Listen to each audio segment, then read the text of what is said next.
this is where things like start to really freaking pop off. This is where things start to go down. Yeah. Yeah. They're going down. They're going impel down. Impel down. We're going impel down. Impel down. Ew. Oh, let's just sing the whole song. Okay. Yeah, right. 1, 2. Hello and welcome to another episode of Volume 1, the anime and manga podcast where we highlight and discuss new series each week. But today, we are back with more Done Piece to cover the one, the only Impel Down Arc. My name is Josh Satisfied Michaels. And today, I am joined by... Mehgan Diarrhea Parade. But that is not all. Today, we are also joined by a very, very, very special guest. This man is a juggernaut in the One Piece YouTube community. Everybody, make some noise for the one, the only Tekking! Hey, everyone. I think this is the perfect podcast that I should have been on a while ago. This is great. That intro was phenomenal. Thank you. Thank you for being here, man. Thank you. Yeah, thanks for having me. This was great. You guys reached out to me, and I looked at some of your stuff, and I'm just like, yeah, this is going to be fun. And he came in cosplay. We have Ace with us today. The freckles are coming through. I love it. They're perfect. I love it. Amazing. Tekking, this is your favorite arc of One Piece, correct? Yes, Impel Down is my favorite, and coincidentally, this is part of the reason, this is when I started reading One Piece, the manga, weekly, like online. I have very fond memories of being, I think I was in sophomore year or junior year of high school. That's when I started getting back into One Piece, reading it regularly. So, yeah. Wow. Yeah, I mean, this arc definitely before, and you're going to have to, now that we have, someone of his caliber here, we have to use this opportunity to make sure we're pronouncing things right. Yeah, because no one else holds it's okay. Yeah. But when we read Saboti, right? Settle the oh my God! I've settle heard the score for Sabouti, Shabwabadi. I usually say Saboti Archipelago, and that I don't even think is correct. But at some point, you just got to go with it. You know, you got it. You got to run with it. Yeah. When we covered that arc, for me it was like this is real. Like things are getting so real. This is the next level. This is everything that they've been doing on hard mode. But we get to Impel Down, and the stakes are even higher. Everything is elevated, and Luffy is literally like battling his way through hell. I mean, it's crazy. It's absolutely insane. And so going into this arc, kind of knowing that this was your favorite, I have to come out of the other end. Now that I've experienced say that it might be my favorite too. That too. All right. I thought you were gonna do the twist there and be like, actually, it was my least favorite. I'm like, okay, that's fine too. But like, thank you. Yeah, no, it's awesome. I love it. I was reading it like with my mouth open half of the time. I was like, what? What? Are you kidding me? And it just kept getting better and better and better. You know what's crazy is even it's not that long of an arc either. Like I would go back and look at it, and it's like the amount of stuff Oda packs into this. I think it's like maybe 40 chapters or something. It's not very long. It's absurd how much stuff happens and just keeps getting more and more intense. Yeah. It's amazing, and we'll talk about it, but I do love seeing Luffy. I mean, I miss the Straw Hats, don't get me wrong. I miss them dearly. Yeah. But seeing Luffy excel just by himself, I mean, with others too, but how much he was able to grow and find his weaknesses and gain strength, and it's just, I love seeing Luffy on his own and working and towards saving Ace. That's what I was saying in the Amazon Lily arc too. I love that we got that time with Luffy. And here we're getting even more time with Luffy. And I expected to going into this arc to miss the Straw Hats a lot more than I actually did, because I mean, like you said while reading it, like that gap, that void is more than filled by so many other characters. It's insane. And just to let everybody know, watching or listening, we're going to go through this arc a little bit differently. Having Tekking here, someone who's so passionate about it, it would be, I think, a disservice to just go through beat by beat. We want to talk more passionately and sort of just go through this arc and just talk about the highlights to us, the what this arc means to us. What are the standout moments, our favorite moments, and we have some questions that we'll run by him at the end too, because absolutely, I'm excited to hear. And he's already told us, but to discuss more like favorite Straw Hat, some theories that you have. We'll save that for the end, though. Sure, absolutely, yeah. So stick till the end. Yeah, so stay to the end. Are you going to Impel You got them Down? hooked, and now they have to watch the whole thing. You got the hook. One Piece, Tekking, exclusive theories, and Tekking. Even if they're not exclusive, just say that they're. I'll just say they're exclusive. Add Thank you. 3 or 4, maybe 5 exclamation points in the title. You guys will be set. That's how it goes. Yeah. So for you, Tekking, what does this arc mean to you? I know that's a big question. Yeah, it's a little bit of a loaded question. So, I mean, first and foremost, like you said, the idea that Luffy is now separated from the Straw Hats and he's on his own. I mean, that's impressive in its own right that Oda's like, it really showed that like Luffy's main character status is on his own. It's not just like the Straw Hats together are like the main cast. No, Luffy can be separated from them and just be the main character of an arc, and it can make sense. It could work. And the overall goal there is perfect, going after his brother, trying to save Ace, his older brother nonetheless. And so that's like one good setup there. And then just the idea of him going through the different levels. I'm a sucker for that trope, and they use it in a bunch of different anime. Probably like Yu Yu Hakusho was the first one I was exposed to, like the different levels of the tower that they go through. I love that. It's it's been used so much in anime, but like I love it. And it's based off of a little bit of Dante's Inferno, which I actually have back here, but it's off camera. And then Buddhist Hell, which has different levels as well. And so it's based off of that. And so I'm a sucker for that kind of stuff. And then finally, the last ingredient is bringing back a bunch of cast members from the story. Most mangakas are like, okay, here were the villains in this arc. They were defeated. That's it. We're not really going to show them off the rest of the series. But no, here's Buggy. Here's Galdino. Here's Bon Clay. There we go. Bentham right there. Bon Clay is back. Crocodile's back. It's just so many things working together in this story. And then I love the villains too. So that's like, I could just keep adding to it, and we'll get into it in, the podcast, obviously, but like, man. Yeah, it was intense. Loaded Mehgan, question, loaded answer. I know. I mean, I was here. I was enthralled. Mehgan, what about you? I mean, just sort of your general thoughts before we go into our highlight, our standout moments. What are some of your general thoughts on this arc as a whole? I mean, it was cinematic. Every moment was like, the stakes are real. I want to give hope to Luffy. Luffy's gonna make it. He's gonna work with these people that were technically not on his good side to be able to get out of this place, and to see new characters, like Tekking said, having these villains reintroduced, but like they're so endearing and you are rooting for them too, even though they're like trying to escape from prison, which is probably where they should be. But Impel Down is just hell on earth, as we've stated. But it is so interesting to see Oda be able to use his ability to just make anyone, you can care about anyone. I cared about Laboon. I mean, I cared about a Will. It's just, he has this ability to make all these characters so, likable. And I mean, we're going to talk about my favorite character later, but I am a sucker and I am obsessed with Ivankov? Ivankov. I see again. Here we go. Counter number one. I'm here. It'll be okay. Yeah. We like kind of go in and out of the anime. We're not like super, watching it. So people are like, it's pronounced this way. And we're like, we don't know. We're just reading it. Yeah, even the anime, depending on which version you're watching, the original or the dub, they'll change pronunciations around. And at some point, like I said, you just kind of go with it. But yeah. Yeah, I have, this is probably the best character introduction I've seen in One Piece yet.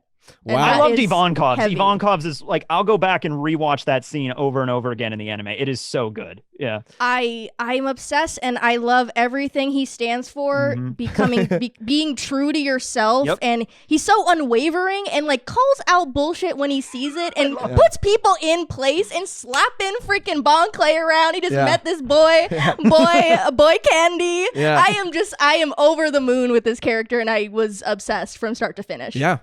I got to say that for me, I obviously, Bon Clay was the star of this arc, man. I mean, he was. He was. I I loved him so much. And this might be crazy to say, but his farewell at the end was the closest in all. We've heard so many tragic backstories. Even Brooks was like, oh god, Brooks is one of the saddest of the Straw Hats in general. I mean, Robin's is bad too, but Brooks can be arguably the saddest. Yeah, I mean, Robin and Brooke are definitely up there, but I don't know why, but for some freaking reason, dude, when Bon Clay is Luffy is pleading with Bon Clay, and Bon Clay is giving him that farewell, and he says satisfaction. I don't know as his last words, at least in the Viz translation. I don't know what about that moment. Was the closest I've been to being in tears. My God. Reading. That's a good moment, though. It really is, because Bon Clay was an ally with the Straw Hats at the end of Alabasta, but the way that Oda brought him back and had him not escape with the rest and stay in the prison. I mean, it was a tear-jerking moment. You're not alone. That was a sad moment for a lot of fans. Yeah, my makeup was going to start running. I was getting teary-eyed. Yeah, you're wearing the makeup the whole time in the arc, there's many times where it's just running because of tears. Yes. Yeah, and he was such, and again, kind of to your point, Mehgan, he was someone that, when he left, when we last saw him, he was kind of on the side of the Straw Hats. But before that, I mean, he was an adversary to the Straw Hats. And even just seeing him back, Oda has this ability with even sometimes even Crocodile. I want to kind of talk a little bit about that too, because what does that mean that Luffy ended up having to join with Crocodile? Yeah. He is someone who doesn't waver, and also is always going to do whatever he has to do to accomplish his goal. But I think that he had to compromise a little bit of his morality in that moment to team up with Crocodile, especially. I totally agree. And again, another great introduction to a character, Jinbei. Oh, Jinbei was him.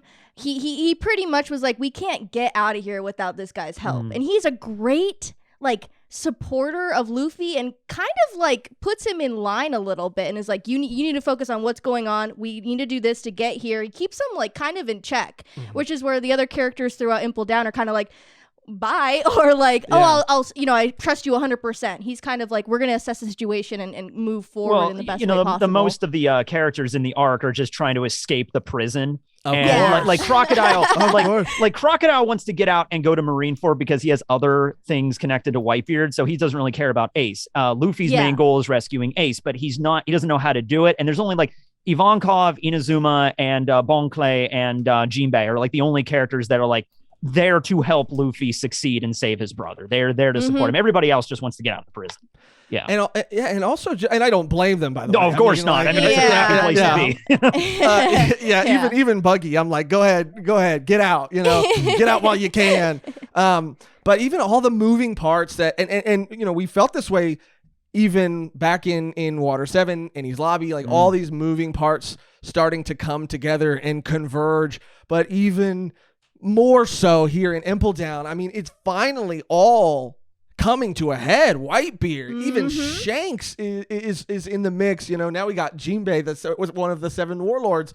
I mean, everybody, Whitebeard, Ace, the Navy, everybody is it's all happening. The warlords of the sea, and it's like I can't. I'm gonna pass out. Calm down, Josh. Calm down. I'm gonna pass out, dude. I need to be resuscitated. That's another thing to add to the list for Impel Down. It's like all the crazy stuff that happens here. I think Oda in the manga ends the arc with like, and this was just a prelude to what's going to happen next. Oh my god! I mean, it's crazy.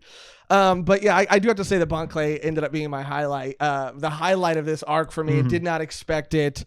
And again, I'm just continually more endeared to Luffy as a character. I am and we did like a live kind of recently, and I just kind of went off, and I didn't expect early on in the series. I would have been the last person to imagine that I would have these feelings for Luffy and just everything he stands for. And Ace's final line, you know, here at the very end. I want to talk about that too. I mean, I know I'm kind of jumping around, but I mean, this is what One Piece is about. Yes. You know, it was like, I mean, he basically, what felt like to me, he gave you the mission statement for One Piece, you know, as his last words in the final part of this arc. I mean, how contradictory is it too on the panel? It literally, if I want to just reference it really quickly, a life of true freedom as he's shackled. Yeah. The fights that we have to fight for freedom, we have to pay the price for freedom. We have to pay with our lives. Yeah.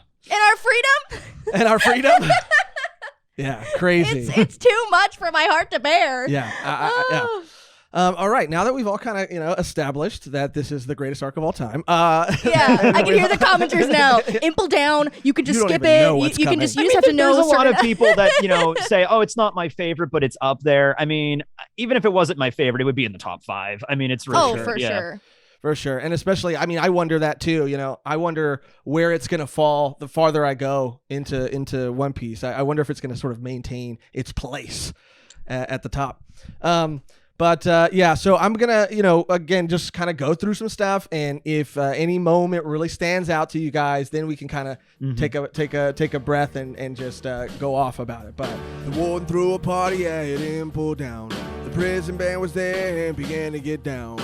Luffy started jumping and began to swing. You should have heard those knocked out jail pirates sing, let's rock. Everybody, let's rock. Woo! Everybody in the wholesale block was a dancing to the Impel Down rock.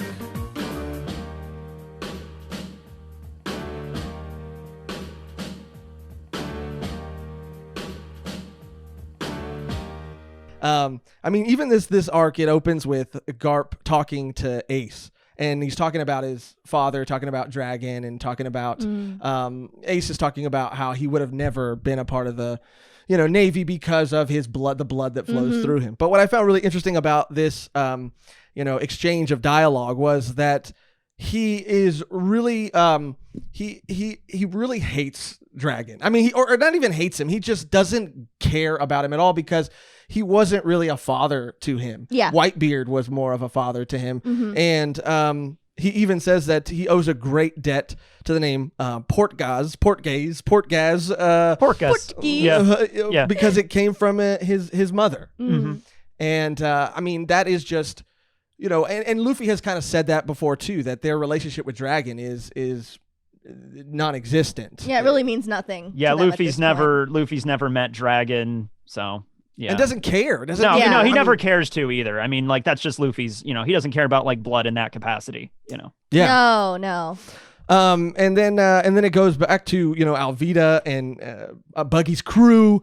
And this is where we get I start to get the sense that, oh, okay, we're going to start to see a lot of Buggy. And I thought they were going to try to go in and help him, but they do not. I mean, reluctantly, the crew finally decides to leave because of Alvida. Yeah. But we now know that he's there, and we find out later over like a transponder snail that he has escaped his cell. And I love Buggy. I mean, I know Buggy's probably not the most likable character, but I love that he is who he is. Oh, no, Josh. Buggy is one of the most likable characters in this entire story. Like, no, you were right the first time. He is. I like him, dude. I love him. I think he's great. And I was kind of bummed that it took this long for us to see him again. I don't know. He kind of bugs me. I get it. I love it because, like, it would be cool, but, like, Oda is like, I'm only going to put him in the story where it makes sense. So we see him getting captured earlier. And it's like, hey, when I get to the point in the story where it makes sense for him to be there, then he'll show up again. And that's how he handles his characters. And I think that's phenomenal. Yeah. And I imagine what a tempting thing to want to do more often when you have these characters that you can just pull from. I mean, he shows restraint a lot of the time by not throwing them in every arc all the time. Yeah. So yeah, we found out that he escaped. They also just mentioned, briefly, I think there are some lines here that are kind of important. And there's one moment coming up that I think is pretty significant for Luffy's character. But they mentioned that it's the amount of battleships that are there are more intense than a Buster Call, which I think is already letting you know that this is going to be way crazier than Enies Lobby. Boa is sneaking Luffy in and uses her power on the guard to help Luffy kind of sneak away. But what was really interesting, and I think an important character moment, is Boa asks Luffy, like, do not go on a rampage. And what's interesting about Luffy is, to me, like he said he agreed to that and tried, at least in the beginning, he tried to keep that promise, which is not something he has ever done to my knowledge. I mean, people have always said, don't go barging in, don't go doing this, don't go doing that. And he's like, yada, yada, yada, yada, yada. He's already gone. His freaking silhouette is through the wall. But here he actually stops and says like, okay, I won't do that, because I think it's because he is so, he is really grateful to Boa, and this is his way of like paying her back. Definitely. And that is super important throughout the arc. Luffy needs to pay people back for what they've done. They do good to him, he does good for them. So that's why at the end with Bon Clay, it was so tragic, because he wasn't able to do that. But that is huge. And yeah, Hancock, I love all of the scenes with her. So hilarious when he agrees to that, and he does like a bye, thank you, and she goes, oh my God, he said I love you. She's so hilarious. So down funny. Bad for Luffy. Oh yeah, I love it. I love it. And I never noticed this. I guess he was calling her Hamcock, and then he did call her Hancock, and she was like, oh. Yeah. I don't know if that joke. Great. I mean, in Japanese, in English, it like hits a little differently. But in Japanese, it's just like, okay, yeah, that's her name. It's just funny. Yeah, it's so funny. Yeah, in English, it's hilarious. Hamcock. Yep. But what's really cool too is when I'm all over the place, man. This arc is so intense. But yeah, he makes that promise to her, and that's so important. And he ends up sneaking away and runs into Buggy and the blue gory. And also when Boa is being brought into the prison, we meet like a lot of the other guards there too, and one of them that was like a standout to me again was the Hannibal. Hannibal. Yeah, Hannibal. Hannibal. I mean, this guy was hilarious, yeah. dude. This guy's great. He's great. He's great. Oh, so it was a slip of tongue. Oh, I didn't mean to say that. And so exactly what he's thinking. Yeah. Yeah, he's like, I want to be the warden. Damn. I mean, I'll help you out. Yeah. I mean, it's so funny. And the fact that like Oda still has these jokes up his sleeve. I mean, I can't imagine how exhausting that is to stay consistent. Oda is like, he's a master of the running gag, because Hannibal's whole thing is just like, he really wants to be the warden, and he'll just say that to anybody. Like, he's not even hiding it anymore. He doesn't care. He's like, I want your job. But it's just the running gag over and over and over again. It just works the way Oda conveys it. Tired. Yeah. It doesn't get tired, and how it plays into his character and the events that happen later on. I mean, it's like, hey, I want to be the warden, but later on, it's like he does have a moment where he's pretty badass, and it's just like, oh, okay. And even Magellan tells him, you're the only one that could be the warden after I'm done. Absolutely. Yeah. And that's, I think, the key to doing that. Like, if a lot of other mangaka or a lot of other storytellers in general might just throw these jokes in as jokes and forget about them later on, but these are things that are true to this and inform this character throughout his arc over the course of this arc. Yeah, I mean, he wouldn't have been able to keep saying that without like losing it, without being drowned in poison. I mean, he knows how significant he is to Impel Down. He knows how strong he is, so that's just like a testament towards the end. That moment was awesome. Yeah, incredible. But yeah, he was another surprising standout to me, because again, you're looking at the covers for some of these arcs or whatever, like preparing, and you see these characters, and I see this guy who looks like he's some sort of Egyptian, like he looks like a what is the headdress like that King Anubis. His headdress is Anubis. Yeah, and I'm just like, oh, okay, this guy's probably going to be very evil and very despicable, but I meet him, I'm like, oh, he's hilarious. He's hilarious. That's always I love how that it guy. happens. Yeah, me too. So yeah, Luffy runs into Buggy, the blue gory. I mean, just to kind of go through a lot of the stuff that happens in the beginning.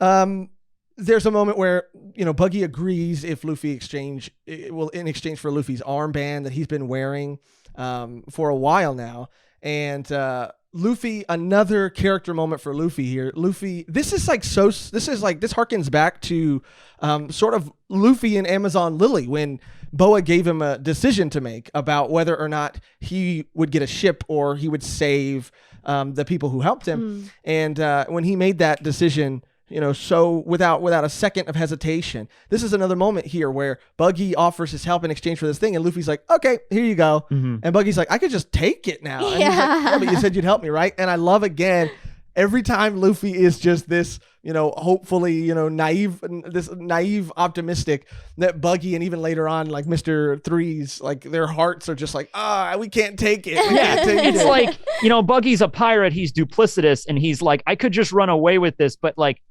damn, my conscience would not let me if I do. You just gave it to me. And that armband, that was part of the treasure that they got at Thriller Bark. Nami gave it to Luffy because she thought it was useless. It was not worth anything.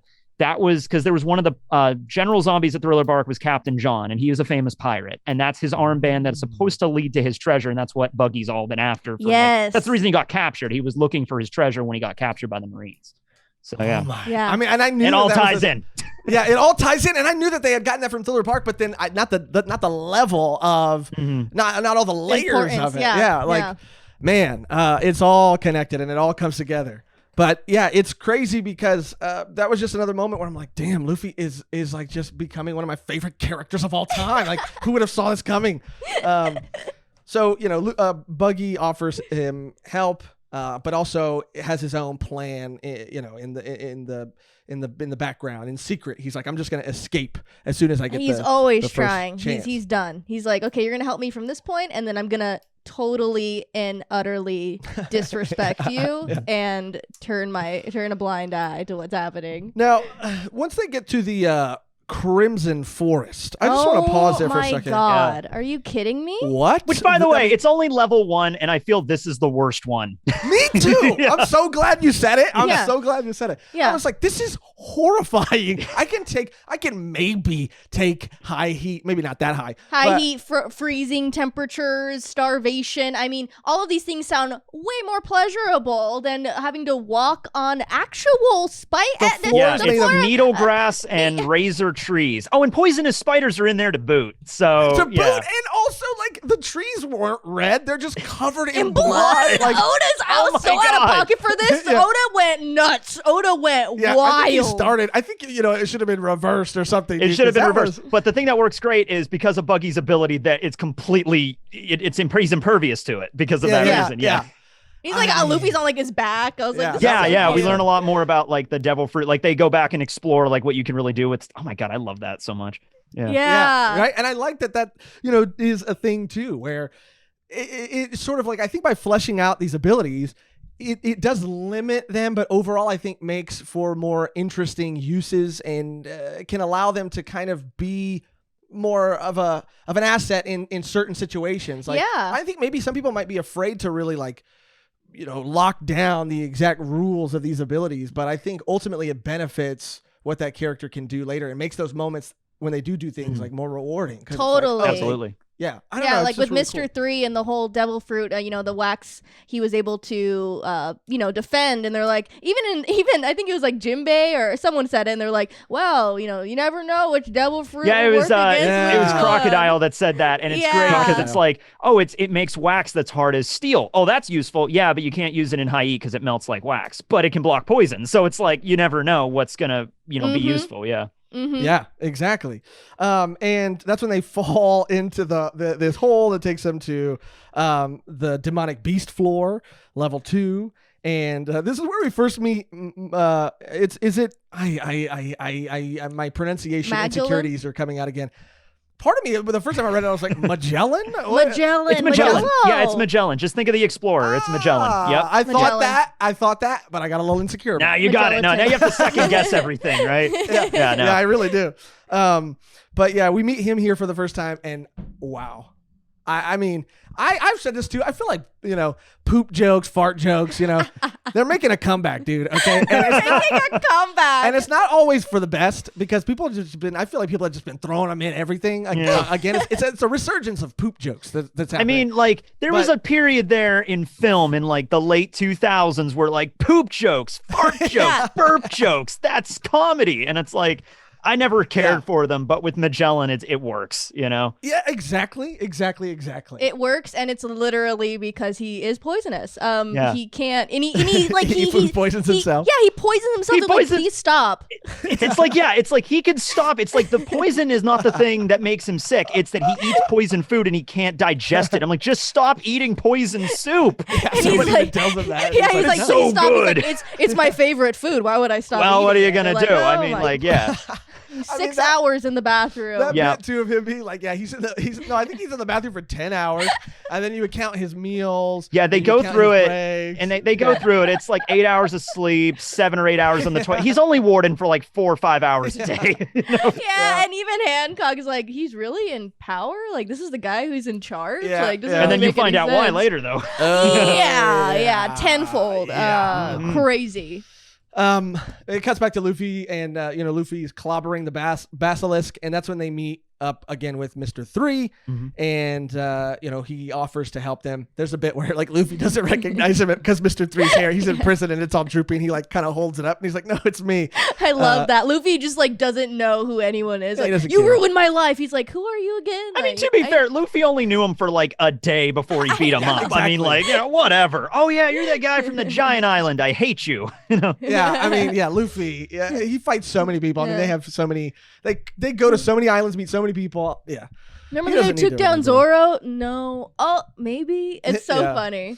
Then it kind of cuts to Jinbei, and we learn a little bit more about him, the son of the sea. And we realize that he says point blank that he'll gladly give his life to stop this war. I mean, it's not my flesh that hurts. It's my heart, Ace, because I'm not able to do what's right. Like, are you joking me? Yeah. Like, Beautiful. Beautiful. I was stunned. Yeah, I was stunned too, man. And again, I don't, I'm just going to say, I'm going to be honest. I'm because of things that you just kind of see everywhere. I know that we might end up seeing more of Jinbei. Maybe you should pay attention to him, maybe a little bit. He's kind of important. I don't know. Yeah. But the thing is, right here when we first meet him, he's funny. He was like one of the first warlords to be mentioned way back in the East, but he's the last one to actually show up. So we didn't really know a lot about like what he was going to be about, because Arlong, was a fishman and he did everything, all those horrible things in the East Blue. And then Jinbei and Arlong have a connection, but that was alluded to. Yes. But no, Jinbei's whole reason, he's a good guy because the whole thing is like he objected to the war. He refused to fight flatly. And then they threw him into level 6 for that reason.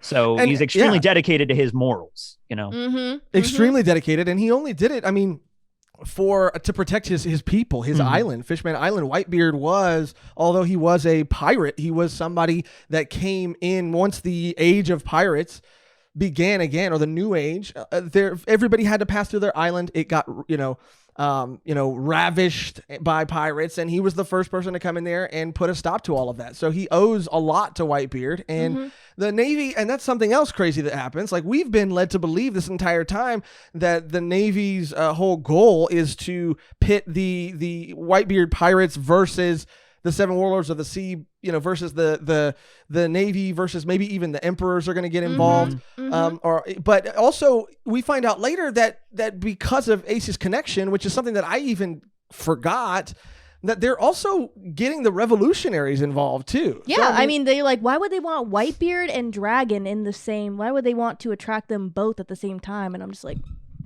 I mean, they've kind of why? They've kind of gotten everybody's attention through Ace, which is crazy. Yeah. Well, Luffy, I could tell you, but I'm not going to. You'll find out shortly at the beginning of Marineford, though. Things are made a little bit more clear with that. Yeah. Okay. Yeah. I need to know, man. I need to know. So yeah, let's see. Where do we leave off? Oh yeah, Fishman Island, and then we see Crocodile for the first time. Crocodile down there, menacing. We learn that he wants to kill Whitebeard as well. And Crocodile, I want to know your opinion on this, Tekking. I don't know if you could take yourself back. I don't know if you remember reading this arc for the very first time. Yeah.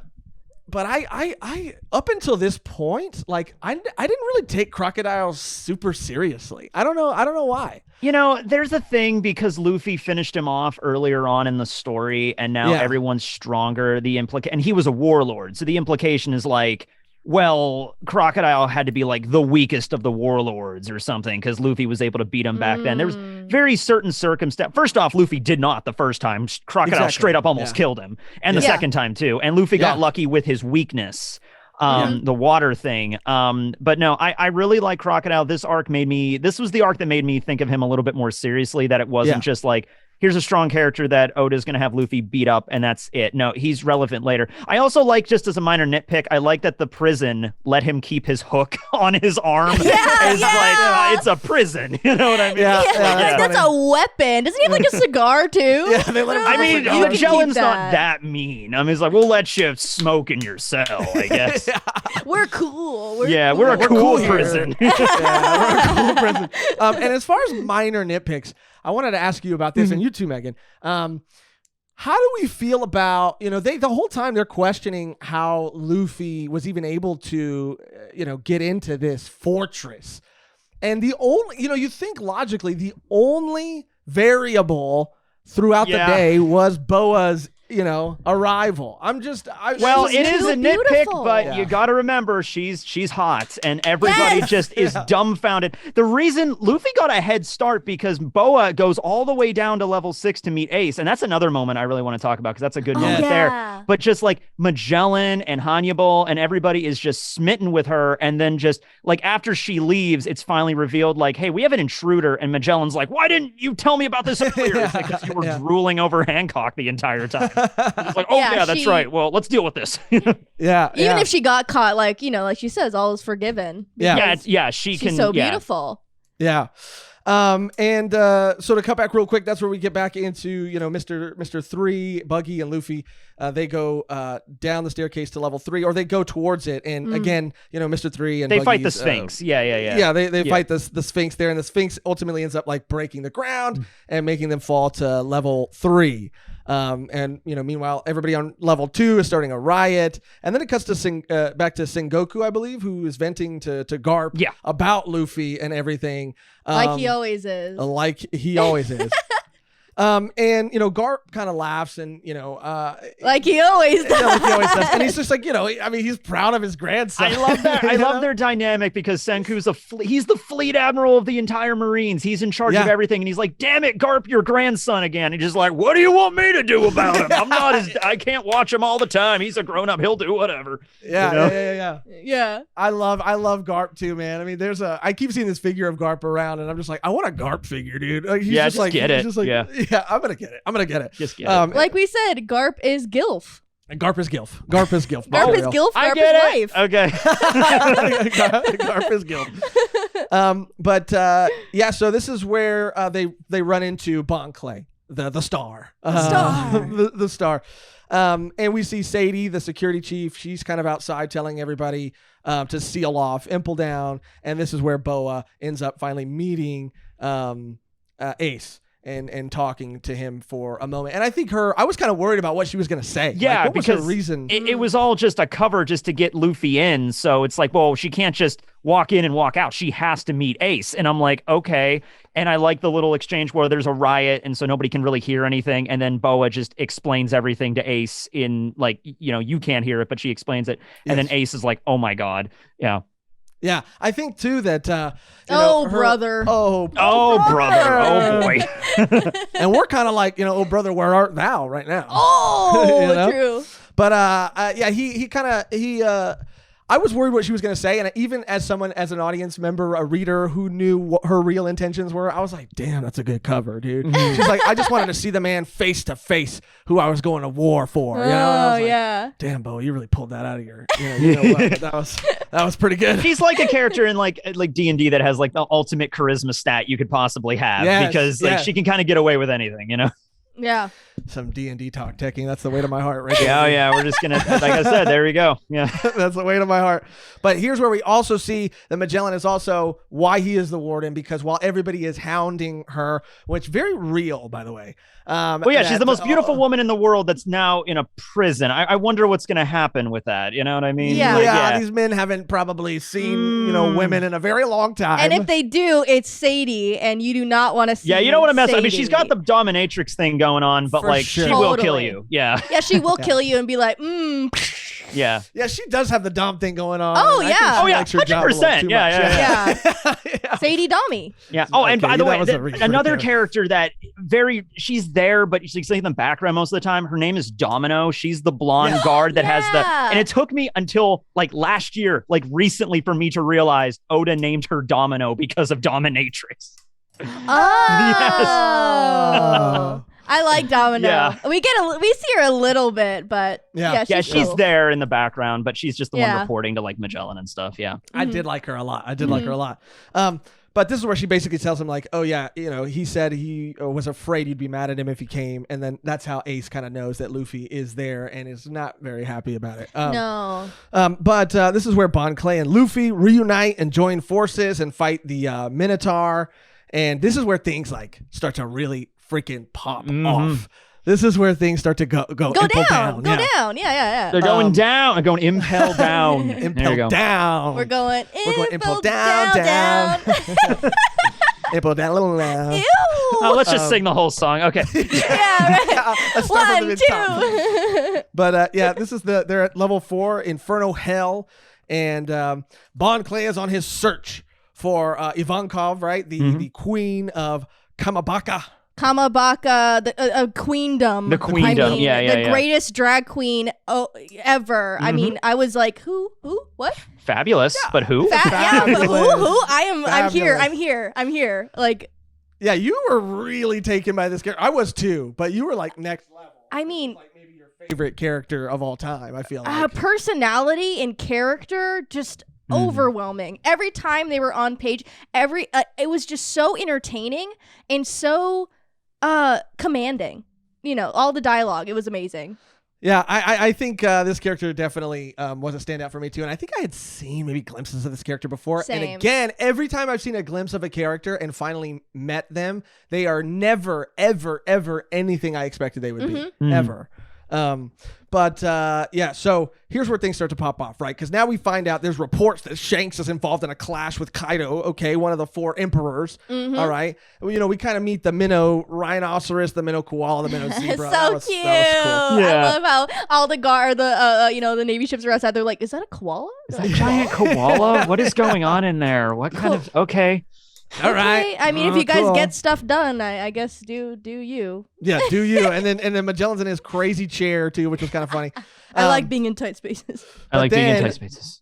Dark and dreary, and it just has a toilet. That's my life. Yeah. Yeah. He just gets It's wheeled a around hole. on It's a hole. It's just he's in a constantly porta-potty. shitting. Magellan is a whole mood. I mean, really, when you think about it, yeah. He really is, dude, and I empathize with him, dude. I mean, we've all had a 10-hour diarrhea once or twice. my Yeah, God. he gets out of there and he's just like, oh, bright lights. Oh, I hate this. Oh. Yeah. I'm going back to the restroom. Yeah. I can't do this. Take me to the paradise of the porta potty. I don't know. I was hoping I'd find it halfway through. But It was okay. That was good. That worked. Yeah. Oh, thank you. I appreciate it, guys. Thank you. Anyway, I'll cut that out. Anyway, so this is where we finally start to get, and it gears up to Magellan versus Luffy, which is absolutely insane. I mean, this is, probably the most down bad, the most Impel Down bad Luffy has ever been. And some of the panels of him, being drenched in that venom, that poison. I mean, this is also, I think, the closest that Luffy's been to literal and actual and real death. Oh, yeah. It was painful to see. It Yeah, was painful. it's something Oda does not do very often. You don't want your main character to get wrecked all the time. It happened with Crocodile and sort of a little bit with Lucci. He didn't he just got stuck in a wall pretty much with that with Lucci. But here it's like, no, he is straight up defeated. He has no way to fight against Magellan's venom and he almost dies. Yeah, he almost dies. And even me, I couldn't wrap my head around. I was like, okay, whatever happens has to be like, it has to, I don't know. I couldn't in my own imagination possibly think of what was going to have to happen for Luffy to survive. I mean, that's how down bad he was. I mean, that's how wrecked he was. I was like, I know that there's still like 600 chapters, but how? Well, it's unfortunate. Zoro becomes the main character after Luffy dies, of course, and then we just start going down the Straw Hats. Yeah, and then for the rest of the series, they all get taken out one by one until it's just Chopper left. And nothing happens to Chopper. Nothing happens to Chopper. He moves away to an island on the South Blue, and he lives happily ever after. Happily ever after. The end. The end. Thank you. But yeah, this was intense. This was absolutely crazy. And the panels here too, and the way that Oda draws the poison, and just it's like acid. It's acidic, and it's like melting his flesh. It looks. Oh god, it's horrible. It was painful, and the art is.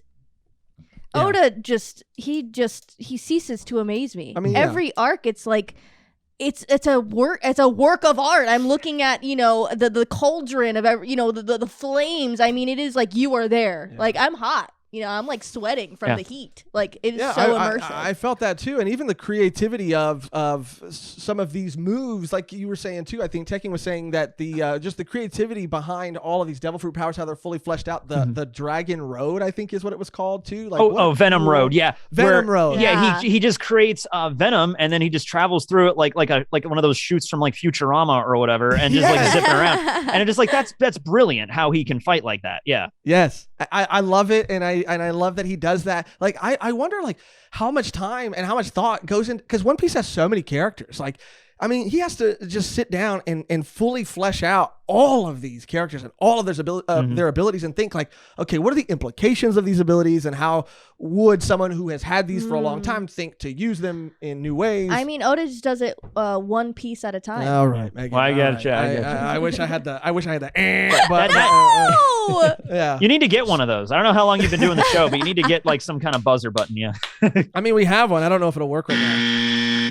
There we go. I don't know if you were able to. I couldn't hear anything, but I heard it. Mehgan heard it. It hurt me. It hurt me. It's a shock collar on Mehgan. But Magellan and Luffy's fight, man, it's just like, and because like you said, you can kind of feel the misery he's in, because Magellan is like the whole fight. He's just like, now your hearing's going to be going. Now your eyesight is getting fuzzy. He uses an ability that this is not like his strongest, but to me, it like resonated. It's the chloro ball, where it's just a ball of chlorine gas, and just imagine that getting in your face, and just like, you can't beat him, it's just there's no way you can beat him. I don't know how anybody has ever beat him. I mean, he's a warden for a reason. Yeah. I mean, really. And it's here that we're told that Luffy has 24 hours to live, basically, and then he's going to die. And I believe it. Oda does a lot of fake out deaths, and there's even kind of one or two in this. But, I mean, here I was like, I don't know what's going to happen. But Bon Clay ends up impersonating Hannibal, and it's so funny because we find out that Buggy and Mr. 3, they came up with this plan to like penetrate the gate that he's guarding, and they didn't. Hannibal's like, I would have let him go, because it would have all fallen on the warden, and he would have gotten in trouble. But they just insisted on fighting, and that to me was one of the funniest jokes in the whole arc. I laughed out loud reading that. Yeah. They're like, he's too. I don't know why we thought we could have done that. He's way too strong. He's way too strong. But he obviously imitates Hannibal and takes them in to be interrogated. This is where we learn about the Devil's Invitation, where prisoners kind of just mysteriously disappear. They just mysteriously vanish over the years, and it's just like, okay, well, we're in the middle of a prison in the bottom of the ocean, so I guess demons must have spirited them away. There's no other explanation. Yeah, you'd think that they'd have a little more due diligence and really follow up. Yeah, you'd think, but it's just like, I mean, what are the options? Like, they got spirited away, or there's a giant bar area run by an escaped prisoner halfway down the prison. Like, that doesn't make any sense. And they're all wearing fishnets. They're all wearing fishnets and funny hats, which I don't know where they got half the stuff in New Kama Land, actually, now that I think about it. But I know where they get the supplies, but where do they get all the outfits? All the accessories. Yeah, they steal the stuff from the prison, but actually, okay, so Sadie's a dominatrix, so it's like, okay, the monthly supply of fishnets just went missing, Sadie. We don't know what to do with them. Yeah, she's like, they keep getting destroyed. I have to replace them. That's the cover. But it is so funny that if that was someone's theory, like one guard is like, guys, I think I figured it out. I think there's a hidden bar, where full of these dominatrix, and they're having these parties every night. Someone would be like, you're fired. You're fired. Bill. All right. We're going to just transfer you. And he's like, no, I swear. You're taken away. But this is where we find out about that. And that's why Ivankov has been scratched off of this list. And this is, again, another really endearing moment for Bon Clay, where he comes to save him, and is they are sort of stopped by the wolves. They encounter these wolves. And Bon Clay is defending Luffy's body, and there's a panel where a wolf grabs Bon Clay's face. Oh, it's wild. It's brutal. It's so brutal, Yeah. but it's one of the best scenes. I think this actually very well, either this one or the one where he's like, crying at the end when he fights Magellan. It's like he's walking through level 5 and he's looking for Luffy, and he's going up to the cells, and the prisoners are all like frostbitten, they can barely move. And he's like, well, who is he to you? Why are you looking for him? Because he's my friend. That's why. And they're just like, because they're at level 5. They're like one of the worst criminals in the world. They're like, they don't understand, but it's like, yeah. And that was so crazy too. I mean, just to see Bon Clay getting ripped apart, and Luffy having, with whatever energy or whatever spirit he has left, biting down on one of the wolves and then using his haki to knock them all out. And even Bon Clay gets knocked out either from exhaustion or also by the haki too. And they wake up. And then, I love the last panel of that one chapter after the wolves, because that one I do remember reading, because then just Inazuma shows up with a wine glass striking his pose at the end. It's like, who is this character now? I thought it was Ivankov. I was like, that's Ivankov for sure. But yeah, they wake up in New Kama land. New Kama equals. Okay, so the way it works is New Kama is Japanese for newcomers. Because the idea is that's Ivankov using the hormone fruit. They've literally just, as I think he puts it, like they've kicked gender and like the idea of sex, and it's like, they've kicked it out because it's just like they can just switch back and forth. So they're like a new breed, as Ivankov kind of like refers to them as, kind of something. Yeah. I mean, it's literally Rocky Horror Picture Show. I love that's the whole basis, and I love that movie. And it's one of my favorite. My favorite song is science fiction double feature by Me First, Gimme, which is in that movie. But yeah, it's so cool too. And honestly, like seeing this in One Piece, seeing this, message, this just theme in One Piece is so awesome. And so just like, I was so happy to see that there's a character who stands for these things and represents these things and is a awesome, badass, powerful character who has transcended gender, stereotypes, norms, and is fighting against them. Yeah, being true to yourself. And also, sometimes it is like forced. This type of message of like, LGBTQ plus, like I feel like in manga sometimes it is forced, but this was just this is them. This is who they are. Deal with it, and it fits. It fits so well, and it's like, once again, an idea that the juxtaposition of the fact this is taking place in a prison, which is supposed to be like restrictive and take away everything, all of your freedom, and then right here at level 5.5, it's the most free people like ever. And it's just like, there you go. So it's very transpositive. And I just love the message of Ivankov and everything like that. And the best way to describe it is, I think Ivankov says it, I'm paraphrasing, is just like, man or a woman, you should be able to be whatever you want to be. It's that simple. It is that simple. So there you go. Really. Truly. It's that simple. And again, just seeing this character here standing up for these things, representing all of these things, I was like slow clap, because like you said, like it was integrated so well, and this character is a powerful character. So it's just like, I can only imagine, like I am, not a transgender person, but I can only imagine like, someone, reading and being introduced to this character and just like, being just also inspired by them, or just the representation is what I love to see. And I think that's what I love about Oda, is the representation. It doesn't feel, sort of thrown in, or just like, tossed in, or just to like cater to or appease anybody. It's like, no, this is important, and it feels important, and I loved it. I loved the way it was represented. And it wasn't even like, this is nothing like you were talking about, like the powers and abilities, because Ivankov's power just isn't switching sex. It's the idea of like, he can adjust anything involving the human body, which leads into Luffy recovering from the poison. But that's also like Oda thinking like, okay, if someone had the ability to adjust hormones and like an engineer of the human body, as Ivankov put it, like this is everything that like Ivankov would do with that power. You know what I mean? Yeah. So it works. Absolutely. Absolutely. I do want to ask you really quick, and maybe I'm dumb. Okay, I just want to say maybe I'm dumb. Don't say that. You're not dumb. You're not dumb. But I get the whole hormone thing. I understand how that devil fruit ability works. But how does the death wink work? He just has big eyelashes. He has, oh my God. So Ivankov's abilities are hilarious. You might be right. The idea is that he winks so fast it creates a shockwave like a cannonball.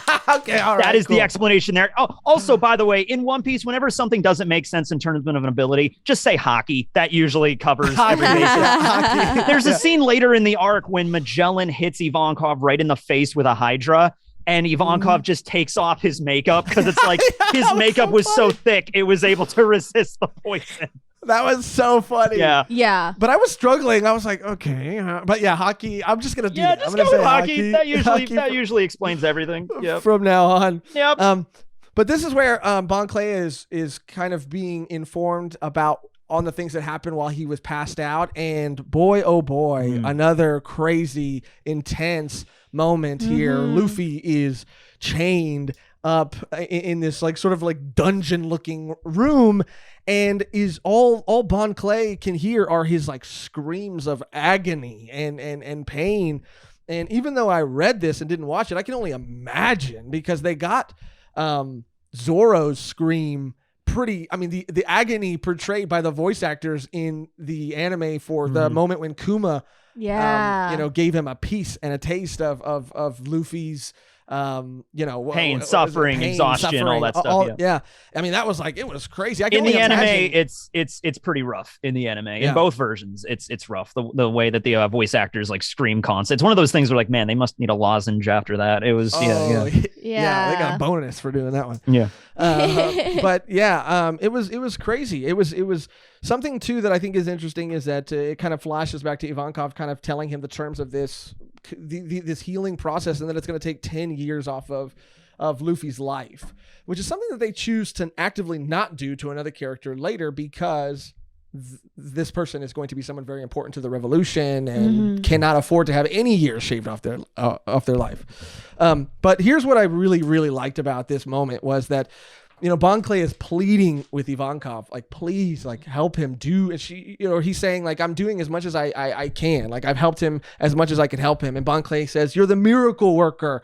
And there's a full page panel where Ivankov says, like, miracles only happen to those who never give up. I love that. I am obsessed. This is when this character was sold for me. Yeah. I was like, that's completely true. Yeah. I mean, you can't just you can't just wait around for good things to happen to you. You have to work towards them and work, for other people to guide them. Like, it was such a great message. I love that line so much. I love Ivankov's personality there, because even after Luffy is healed and Luffy like thanks Ivankov for it, it's just like, I think Ivankov says, well, my powers are amazing, but you're the one that did everything, because, it's like, I only raised your chances of survival, like from 0 to like 2%. You did everything else on your own, Yeah. And I love that message, man. I love that too, because it is that sort of thing. And I always forget this saying, and I always paraphrase it and it always comes out wrong, but it's like, what is it? Like, it's like preparation. Like it's the saying about luck, right? Here we go. All right. Break it down.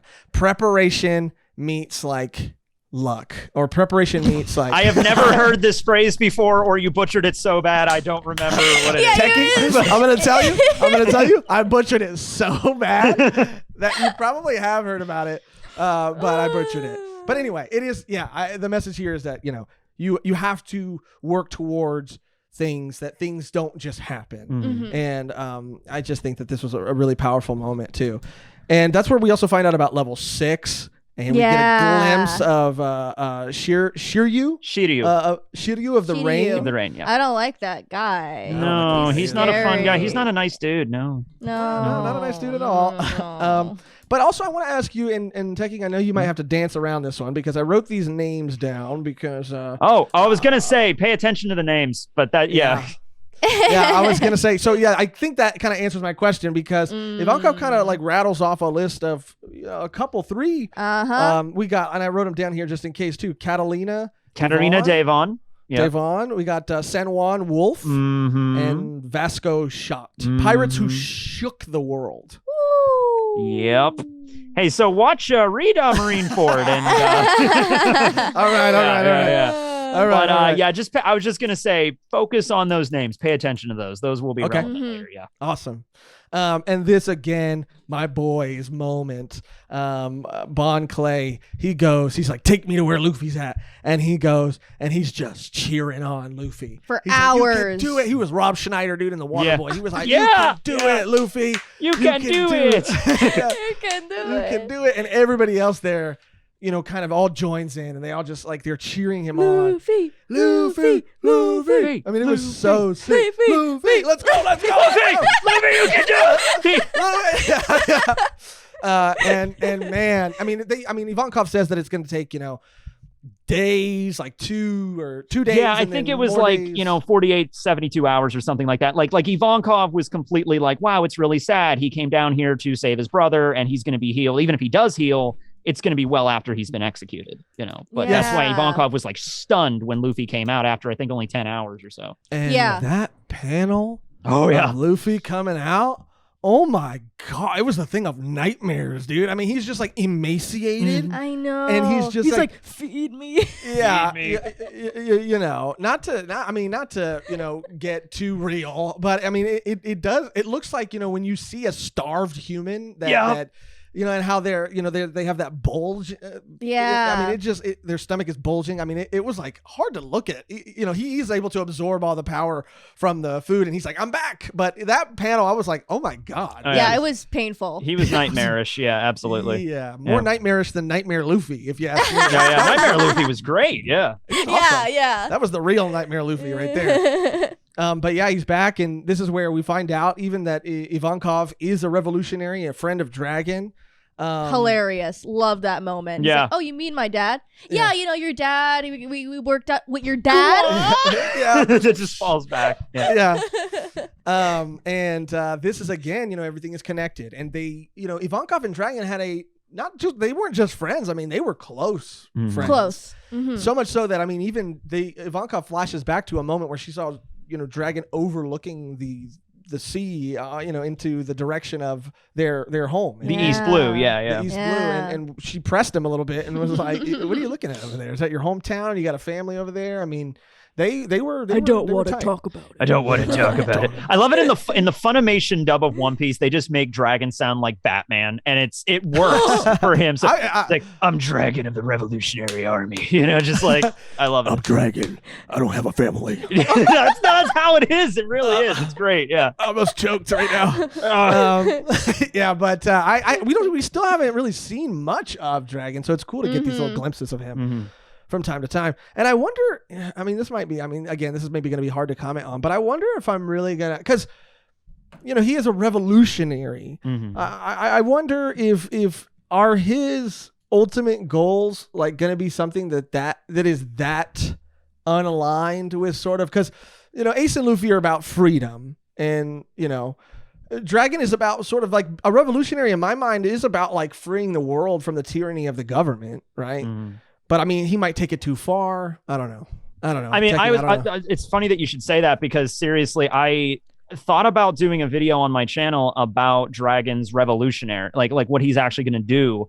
And in the process of that video, I had to look into a bunch of like actual revolutions that occurred. Like maybe Oda might take references from real life. Right. And like, I started thinking of like really dark questions. Like, what if there's like the world nobles and stuff who are like bad, but like what would Dragon like kill even like the women and children? Like, it got so dark. I'm not even going to do that video now, because it's like, I didn't even want to put that perspective out there. We'll see how Oda handles it, I guess. Yeah. And that's, because I think that's what's going to end up being the difference between him and Luffy, is that Dragon is going to be indiscriminate about who he has to take out in order to set the world free.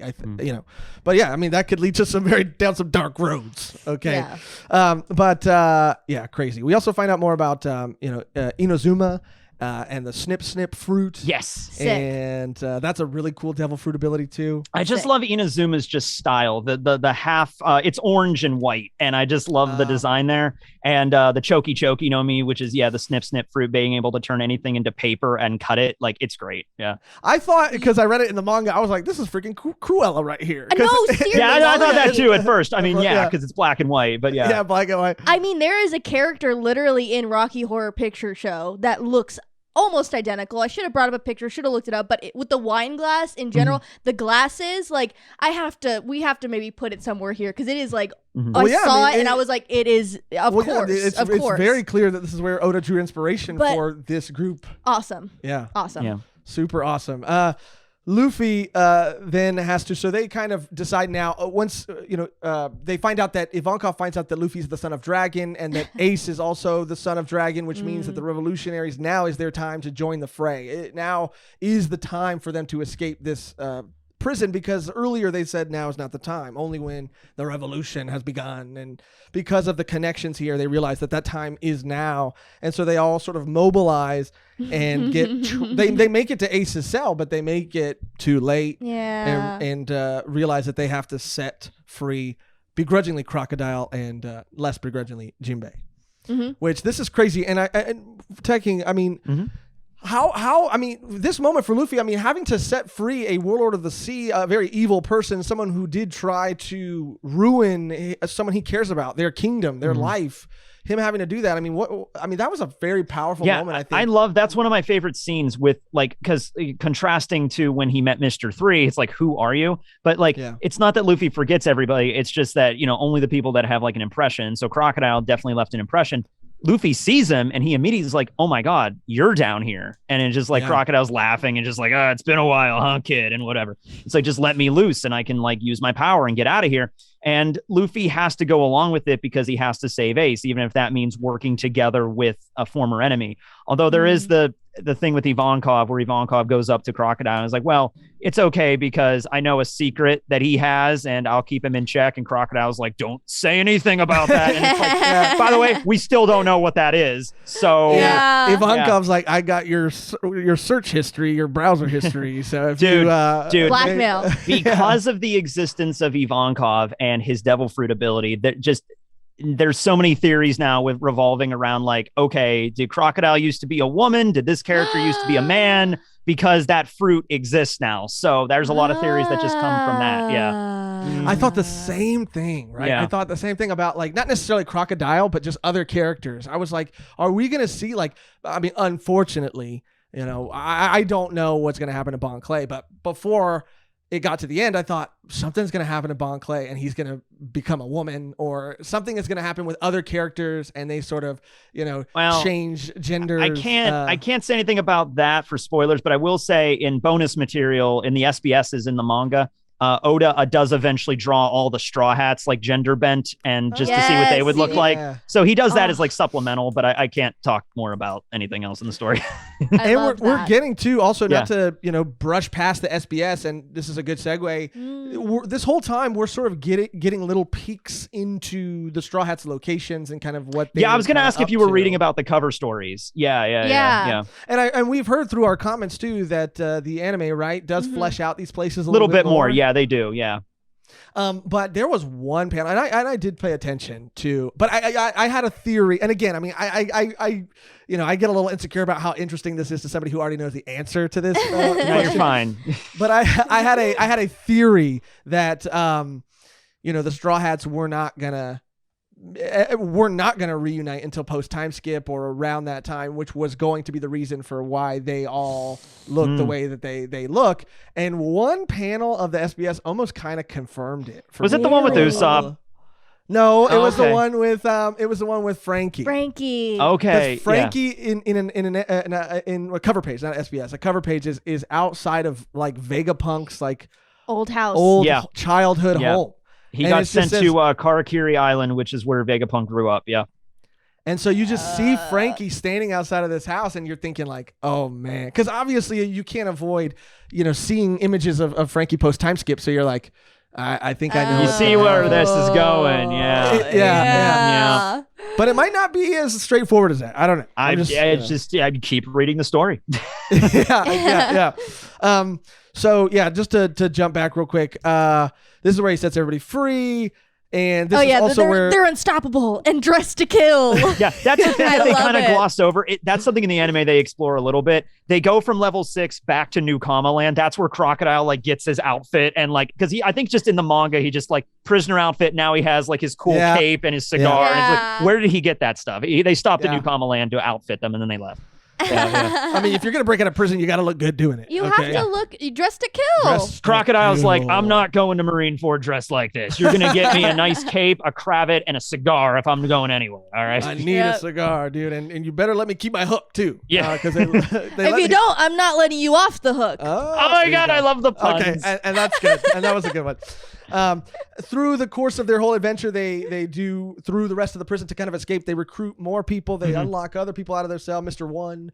Daz Bones. Yeah, he's there. Bones. Yeah. And it's just a prison break, which I love because One Piece is such a long story. It's over 1,000 chapters now. Oda can pretty much incorporate every trope, every setting, every plot device ever. This one is, we're doing prison break this time. It's like they're getting a crew together. It's like, you son of a bitch, I'm in. Let's do this. You son of a bitch. I'm already sold. Shut up and take my money.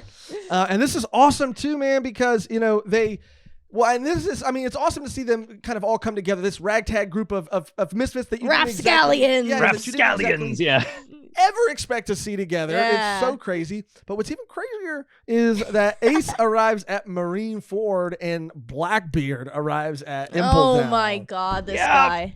Yeah, and I think I am starting to, as a first-time reader, I think I am starting to understand what Blackbeard represents.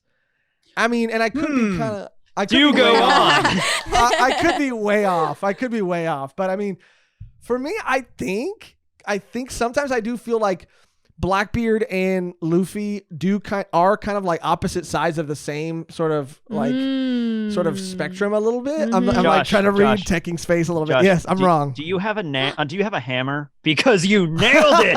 No, seriously. Okay, cool. The way I always describe their characters, going back to another D&D reference, they're both seeking freedom, and in the case with Luffy, he's more chaotic good. Blackbeard, chaotic good. Blackbeard's chaotic evil. That's how they both view it. Yeah. Yeah, it's just so interesting to see kind of these ideas kind of executed in different ways. And Blackbeard is very chaotic evil. I mean, he has no like sort of qualms. He is just all in. You think he does have plans, but then like out of nowhere, like in this arc, it's so funny in a sense where it's like, okay, he broke into Impel Down. He has this master plan he's talking about. And then he just walks into Magellan's poison and just gets almost killed. And it's like, okay, was that part of your plan? Yeah, he's a free spirit at the same. Like, I meant to do that. Yeah, he's also like has plans, but he's so quick to just like let whatever happens happen. Yeah, and that's kind of what makes him even scarier, to be honest. I mean, wouldn't you if you have like one of the most powerful devil fruits? You're like, I'll just let it happen. Well, let's see how this plays out. Yeah, I can kind of get away at some point. But this is where Shiryu, who's the Shiryu of the Rain, I think, right? Yes. Is sent to deal with Blackbeard. We don't exactly get to see all of that play out at this point yet, but Jinbei, Croc, and Luffy are just mowing through. And that panel of them fighting the jail beasts. Yep. Woo! Yep. Standout. Poster right there. Shirt right there. It was awesome. It was so awesome to see just like these two. And it's funny, the joke obviously being that Luffy still does not know that Jinbei is a Yeah. He's just like, wait, what? There's two warlords? Wait, who's the other? Ivankov, are you a warlord? He's just like... Yeah, it's so funny. And just again, seeing them kind of just again mow through everybody is awesome.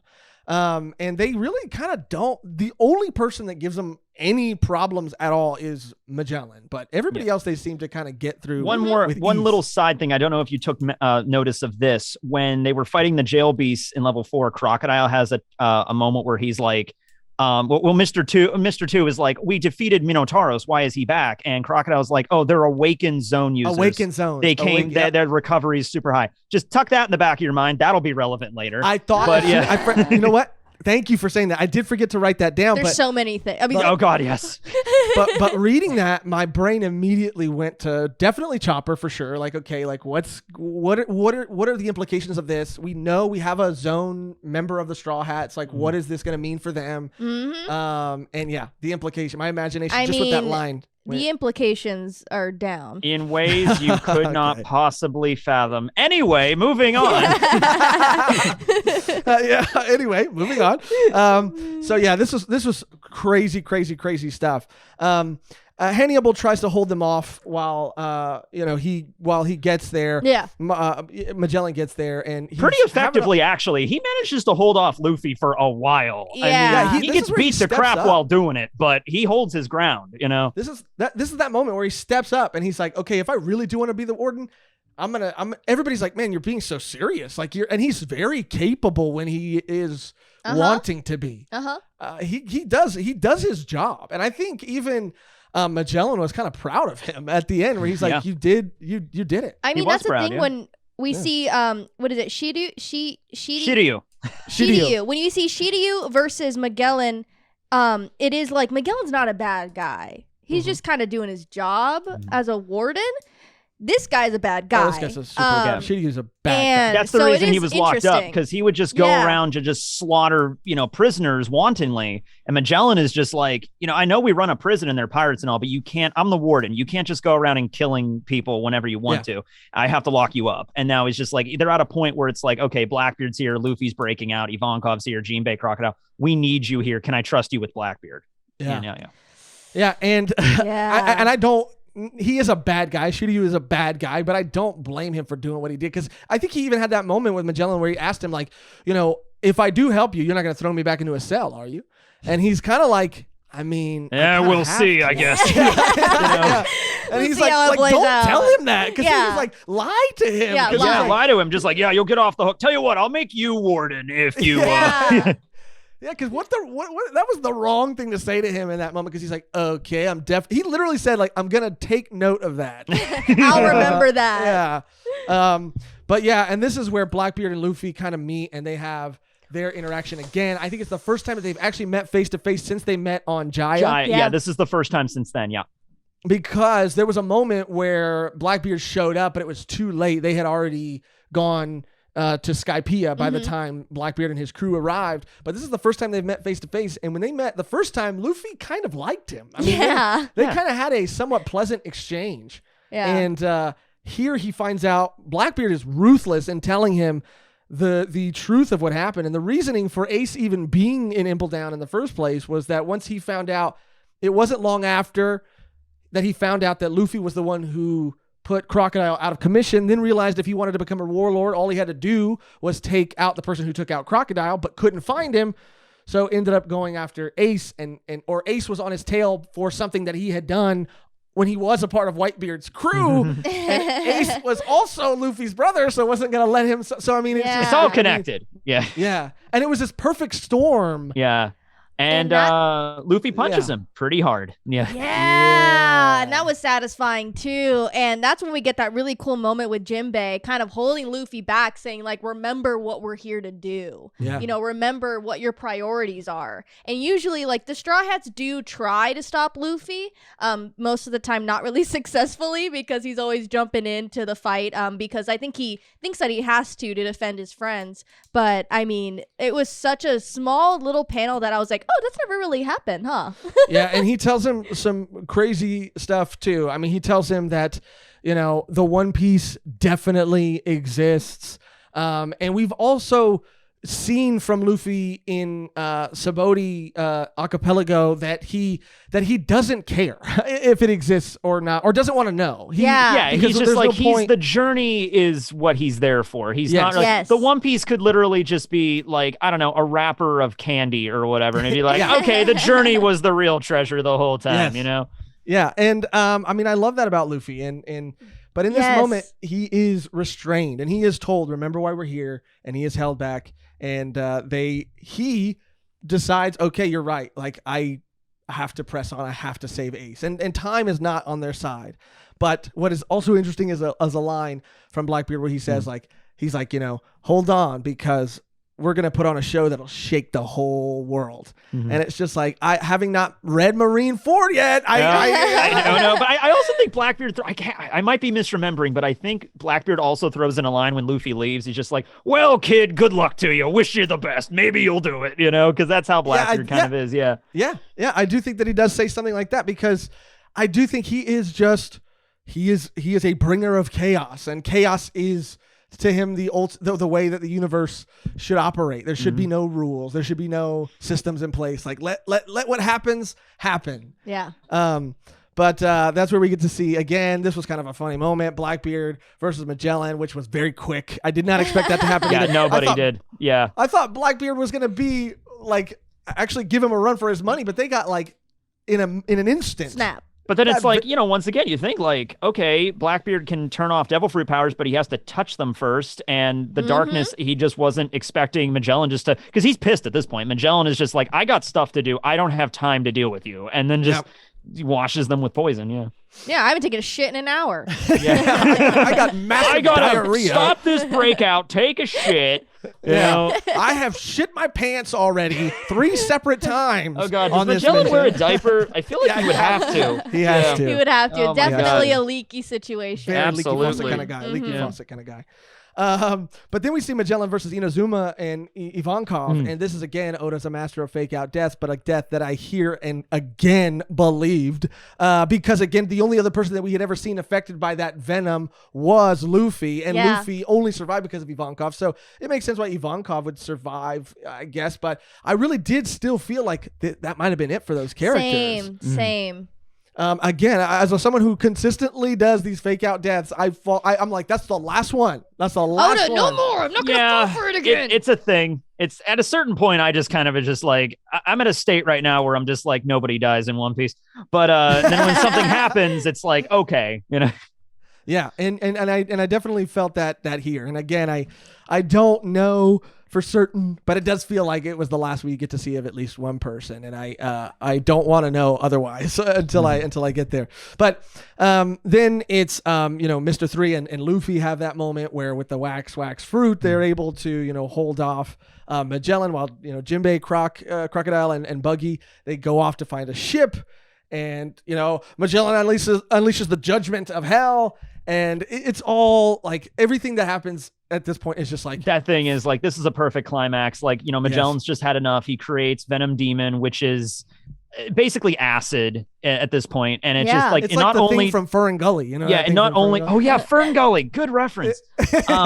Not even like that. It anything it touches will infect anything around it. So like, I think a prisoner gets touched by it and gets like, dissolving, and then he touches another prisoner and they get infected. And it's like, even the wax can't stop it. And it's like Luffy gets one drop of that stuff on him, he's dead. So, yeah. And this is another funny moment, too. They're all trying to do the best they can to hold everybody off, and while they go get a ship. And it cuts to them later, but with everybody still at Impel Down. It's so funny. Ivankov's head is huge. Huge. And just uses a death wing, and it's just like this giant head, just kind of the small body. Yeah, gets propelled through the levels of this prison. It's so funny. I want to go back and watch that scene in the anime, because even in the manga I couldn't stop laughing. Yeah.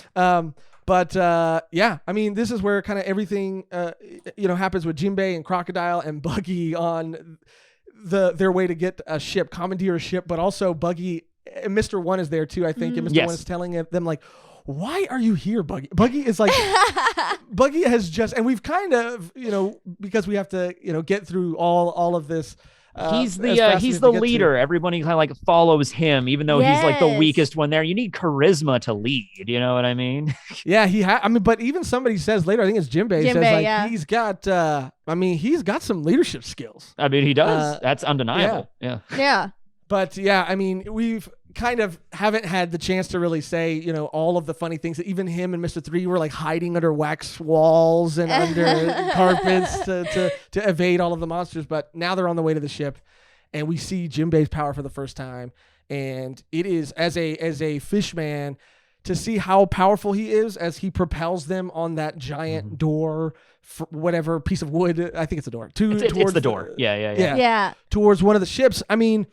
And then for him to dive underneath and almost like physically grab the water and throw it towards them. I think at this point in the story, we saw a little bit of fisherman karate from Karubi back at Arlong Park, but his was just like simple like punches and kicks and things.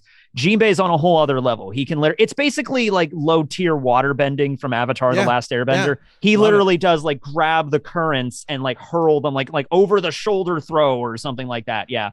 Yeah, I'm a So- sucker for whenever somebody can grab or manipulate things that aren't, you can't usually do. Like when someone grabs, when people rip tears in reality. Oh, you're going or to love the something. next arc. Yeah. Oh yeah, I can't wait, dude. I can't wait. Yeah. But I loved that. I loved seeing him in all his glory. Jinbei was glorious. Jim Bay, more like Jim Bay. Oh, B-A-E. I've made that joke Uh-huh. before, but I'll give you the point for it. That's so good. Yeah, it's so easy. It's Jean Bay. Yeah, Jean it's right there. Bay. It is right there. Yeah. I have That's to. Yeah, great. more like Michael Bay. All these freaking explosions going on. I mean, that here. could fit too. That was good I mean, too. yeah. All right, I just wanted to keep up with you guys. No, it's Yeah, you're fine. You're good. No, that was that was fitting. Yeah. I'll cut that one out too. I'll cut that. Yeah. So this is when. Guantanamo Bay. Sorry. Oh, that One works. more. All right. Yeah. One more. All right. Okay, One that's more, it. one That's more. it. That's it. I'm done. But yeah, this is where, over the transponder snail, they're being told to jump into the water, and that Jinbei will take care of everything. And Yeah. through all the chaos, I didn't notice that even Bon Clay was not there. Me either. I did not take note of that. I should have taken note of that, but he's able to save all of them with the whale sharks. That was awesome panel. Yeah, that Love was so that. good. It's just like Awesome. it's such a scary place, Impel Down, but then there are just these happy little whale sharks just flying around, just swimming Yeah. around, picking everybody up. Yeah, Yeah, they were really adorable too. I liked them a lot. loved them. yeah. I was They all like, they oh, all grab finally. onto Ivankov's afro and then just get blasted out into Yes. the ocean and just like Yes. But man, I did not know that Bon Clay was not there. And when they are asking about him, and of course, so many things are happening, and I think this is the beauty of Oda's writing is sometimes he'll throw you into situations that are so chaotic you don't have time to consider all the details of everything that's happening. Yeah. And so you forget that, oh wow, yeah, of course, how are they going to get through the gates of judgment? Mhm. But I love how Oda sets all this up and he doesn't leave anything as a plot hole. It's like, okay, Yeah. they want to get out of this prison. They got to go through 5 levels of a prison. Then they need to get through the front door. Then they need to find one of the ships. And then they still have a giant gate the size of the Empire State Building they need to get through. And it's like, okay, Yeah. we have to answer that. Like I wrote myself into this. This is how they have to get out of this, you know? Yeah, Exactly. yeah, or just little things that aren't, that are mentioned to us but not mentioned to other characters. Yeah, Like, we exactly. do see Yes. Jinbei, obviously, like he is a warlord, but then we see later with the whole crew not knowing exactly where they're going. They're just happy to be out. It's so funny. Yeah. So masterfully done. Yeah, I mean, I even fell for the reveal when I first saw Magellan in the control room or the gates opening for the first time, and it cut to him saying open the gates, because at the same time he also had this plan where he was like, I don't worry, I sent the ships away, I did this, he seemed in control of the situation, so I thought maybe he had some plan, and then when it was revealed to be Bon Clay, I fell for it again, dude. I was like, you got me. Bon Clay stayed behind, and he made Jinbei promise to not tell Luffy about it until the communication from the smaller transponder snails, which don't have as much range, is completely severed. But Jinbei breaks that promise so that Luffy can basically thank him. And that entire moment, everything that was said, and just Bon Clay's internal monologue and him talking about how the flower of friendship and the petals that scatter across the bosom of the ocean. I mean, We will it was meet again in the garden of Oh Come My Way. Yes, man. I mean, again, I legitimately felt tears. And again, we've seen Brooks' backstory, we've seen Robin's backstory. I legitimately had tears. I was so emotional. I couldn't believe, because this felt like, for all the fake out deaths that Oda has, and I could be wrong and I don't want to know yet, but this felt real. And this, whether, Bon Clay survives or not, it doesn't take away from this moment either. It was so emotional, and because Bon Clay had that line earlier where he basically said that I never get the chance to pay you back. You always help me, and I never get the chance to pay you back. And this was him paying Luffy back, being fully aware of the consequences that he would have to suffer, the torture that he would have to suffer if once he got caught. I mean, this was a true act of selflessness on Bon Clay's part to help Luffy and achieve his goal. And I felt every freaking line. And he even said, when Magellan asked him his last words in the Viz translation, he says that his last words were satisfaction, that he was satisfied. Yeah. With His choice. I think the only other version of that I know is in the English anime. He says have at me or whatever when the attack comes. So Oh, Yeah. see, that kind of takes away from the last word thing. Yeah, satisfaction I like better. Yeah. Yeah, I like better. I like better. And then it kind of just there's a panel where it kind of talks about, you know, there was 241 prisoners that escaped. It's the greatest disgrace of the prison in the prison's history, which by the way, I forgot to mention too that there's another person that they said escaped. Oh, Yeah. So Golden this was Lion, right I around think? the time the 10th movie came out, Strong World. And We saw Strong World. Yeah, so Yeah. Shiki he's a canon character that appears in the movie. So He's all the the one- Grand Lion. Yeah, the yellow lion, the golden lion, yeah. So in the movie, like the Straw Hats meeting him and going to that island and having that adventure, that's not canon, but Shiki is a character that really did exist in the manga of One Piece. And he's talked about like he was the only other person that was able to, and he has the same ability, like he can fly. That's how he escaped the first time. So he's mentioned here for the first time in the story how he got out of Impel Down. But since him, this is the first mass breakout. So yeah. Yes. Yeah, I did not know that was the same character. And we watched Strong World. I thought it was great. Strong World's great. I love that movie. Yeah. I'm reviewing all the One Piece movies on my channel, but I started in like April of 2019 and I'm only up to movie 6. So it's going to take a while.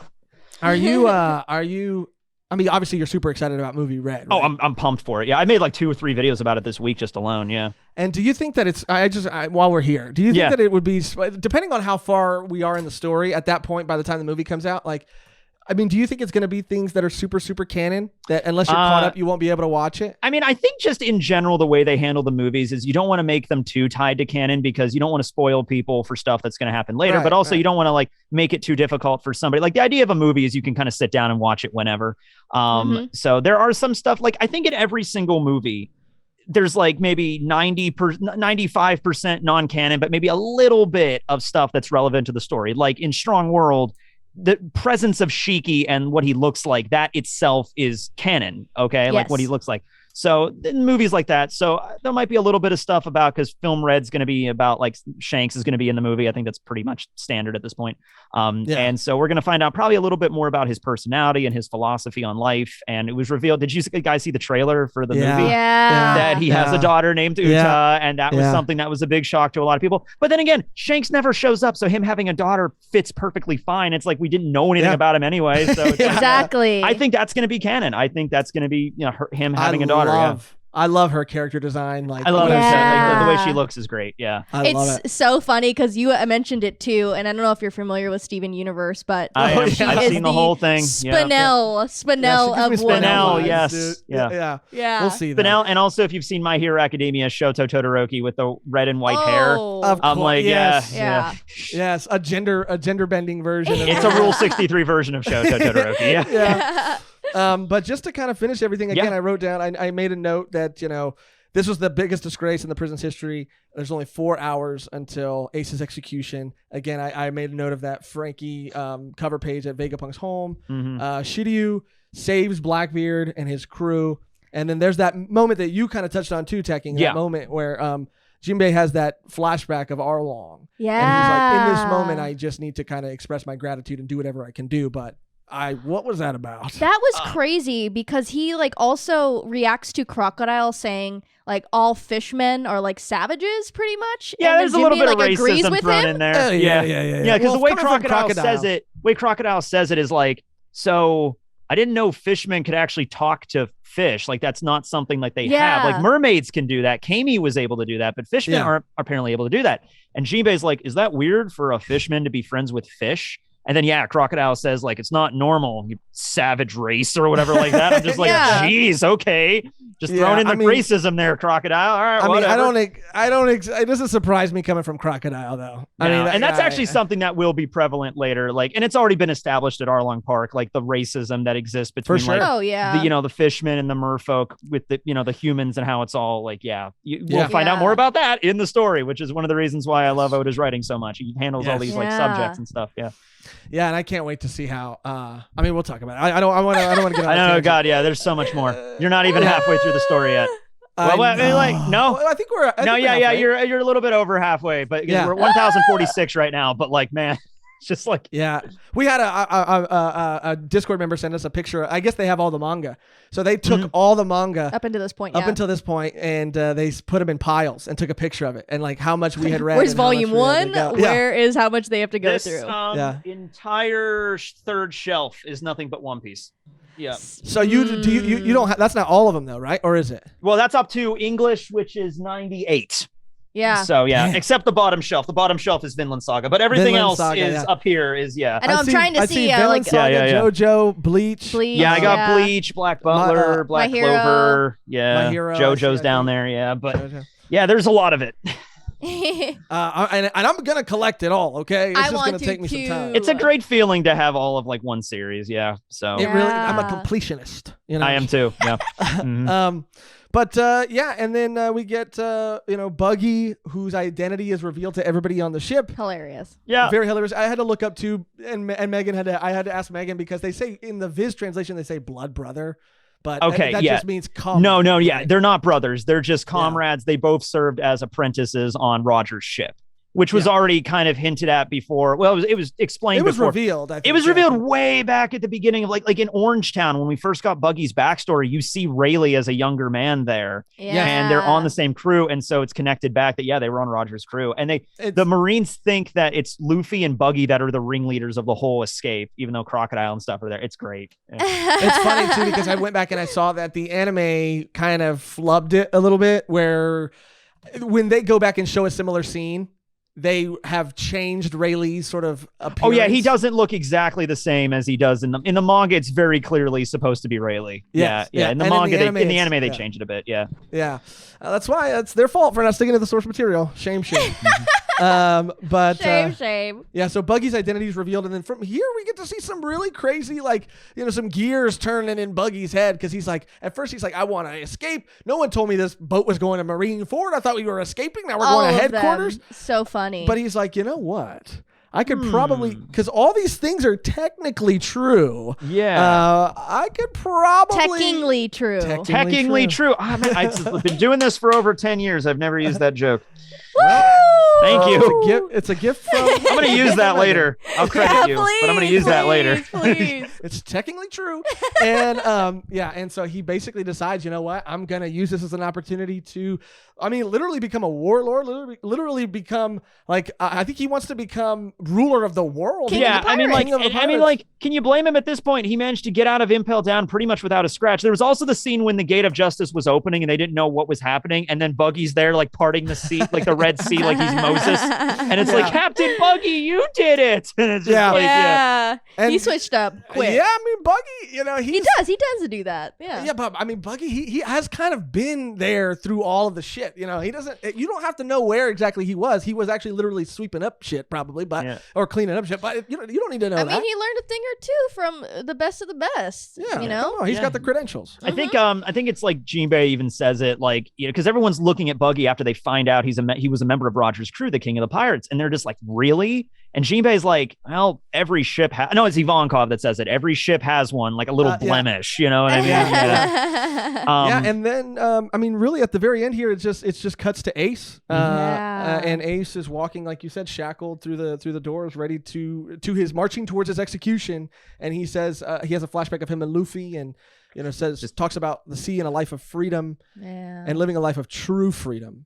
And then just ending, that's a perfect way to end the arc. I love that. Yeah, it really is. And that's where it ends on just like such a powerful sentence, line, moment, panel. All of it was so amazing. But now that we've kind of gone through everything, are there any other like final thoughts that you guys want to share? Mehgan, Tekking, Josh, how about you? All right, I'll go. Okay. No. Yeah, are there any other final thoughts you want to share about it? Because I'd also like to real quick while we have Tekking ask him those questions. But I had a blast reading this. Like I said in the beginning, the preface, it was just consistently shocking to me how great I this arc was. I mean, again, we've only read to a certain point, and this might be my top arc so far. I love Thriller Bark. I even love Long Ring Long Island. That's like really controversial. Yeah, you like that a lot. They're just having fun. Well, they're just having fun. It was nice being on the podcast. No, Thank you, Tekking. I understand. I completely understand. Okay, No. I'm I'm a okay slice with of life Long Ring head, Longland, and I like the idea of the Davy back fight. I just hate Foxy as a villain.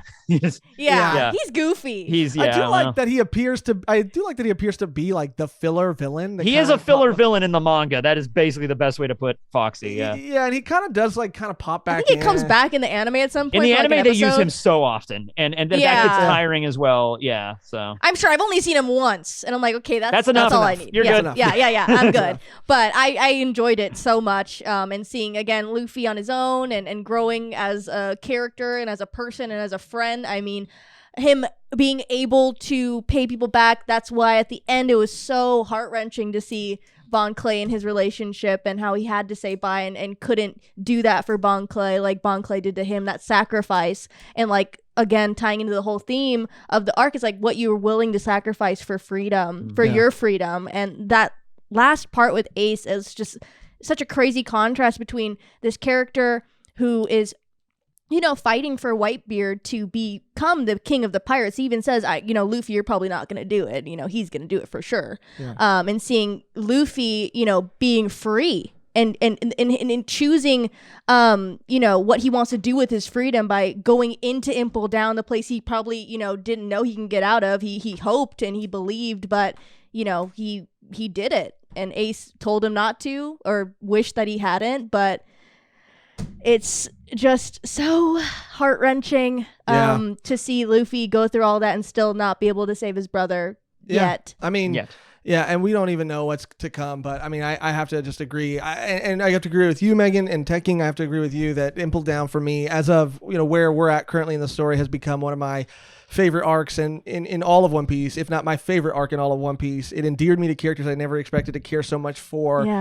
Everything that it stood for, everything that it did, and I really do feel and can confidently say that again, like Luffy is becoming one of my favorite just protagonist characters of all time. And that is, again, I know it might sound to people who are caught up like, oh yeah, that checks out, but I mean, for someone who remembered how I felt in the very beginning, I never thought I would get to this point where I care and am endeared to him so much and just like respect him and love him as a character so much. And this arc really solidified just the brilliance of his character and One Piece in general. Tekking, any last final thoughts? Yeah, I mean, as I said from before, and it's like, this is just the prelude. This is just a setup to Marineford, but I think it was the best setup you could possibly have for like any arc in a manga. But yeah, Luffy's journey, being separated, putting that aside for right now. Like, I want to get back with my friends, of course, but like, no, I have to save my brother. That's what's really important right now. And just his interactions with everybody. See, when I started reading this, the only thing I had like exposed to One Piece up until that point was the 4Kids dub of One Piece, which that left off right shortly after Alabasta. So it's like, I know Alabasta, and they also came out with the 8th movie, which is like an Alabasta recap. So I knew a lot about Alabasta. And then I start reading the manga at like the perfect time when all the Alabasta characters start coming back in Impel Down. So I'm like, oh, I know these characters. I know Mr. 3. I know Crocodile. That's so cool that they brought him back. So just, yeah, it is nostalgic for me for a little bit, why it's my favorite arc, but also just structurally a very well-written arc on Oda's end of things as well. Yeah. Yes. Yeah. Well, I mean, that's it. I think we've said all we've had to say about it. A truly incredible arc. And I mean, I had such a blast reading this and talking about this with both of you guys and everybody watching, listening.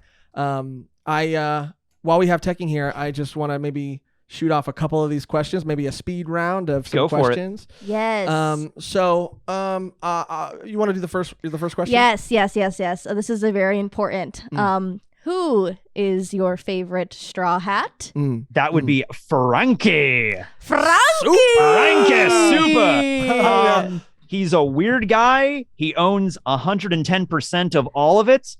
And I just really resonate that. I was the weird kid growing up, and I'm like, I was like, I was bullied a couple of times for that. And every now and then people would tell me, he's like, well, maybe if you didn't act as weird, people wouldn't bully you. That's kind of a messed up thing to tell a kid, but like, whatever. Yeah. And I was like, no, I'm who I am. I'm going to act how I am. And that's Frankie. Yes. Does not care. Just goes through life as weird as he can. I don't wear Speedos, but but you're open to it. Yeah, I'm open to it. A Hawaiian shirts would definitely be lovely. Yeah, but I love Frankie's character, man. Plus, I love Power Rangers and stuff. I was a Power Ranger kid growing up. So like just the idea that he has like the technical skills and everything like that, and he's a cyborg, that just fits as well. Yeah. That's my thing. That's my thing about Frankie too. I mean, the question kind of went around when we talked to Murphy, and I was surprised by my answer, which was Frankie too. And I think my reasoning is similar to yours, but also to piggyback off of it or to add to it is just that he is the one who's freaking building everything, inventing. He's a genius, man. I mean, he's an engineer. I've said this before. Frankie rebuilt himself out of scrap metal. That means he has to be a better doctor than Chopper in some case. How dare you? The human body with scrap metal, and he runs on Pepsi, for God's sake.